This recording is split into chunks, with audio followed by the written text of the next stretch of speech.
দিন যত গড়াচ্ছে গাজা যুদ্ধ নিয়ে মধ্যপ্রাচ্য অস্থিতিশীলতার মাত্রা আরও বাড়ছে। বিশেষ করে মিশর সীমান্তবর্তী রাফা শহরে ইসরায়েলি সেনাদের হামলাকে কেন্দ্র করে সংঘাত আঞ্চলিক আকারে রূপ নেওয়ার সংখ্যা বহুগুণে বাড়ছে।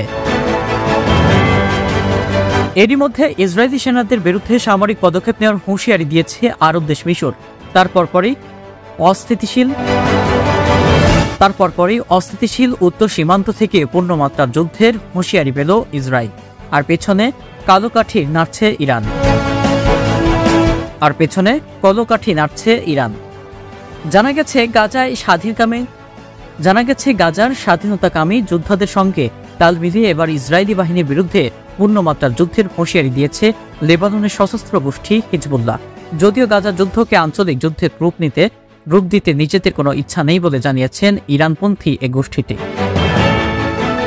তবে ইসরায়েল যদি তাদের উপর যুদ্ধ চাপিয়ে দেয় তবে কোনো ছাড় দেবে না লেবাননের গোষ্ঠীটি।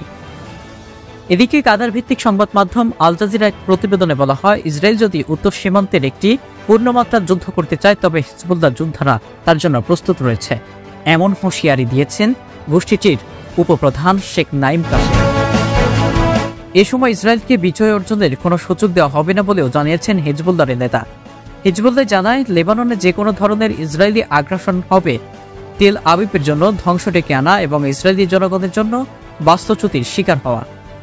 এমনিতে গেল বছরের ৭ অক্টোবর থেকে হামাসের আহ্বানে সাড়া দিয়ে ইসরায়েলের উপর সীমান্তে ইসরায়েলি বাহিনীর সঙ্গে সংঘাতে লিপ্ত আছে হিজবুল্লাহ।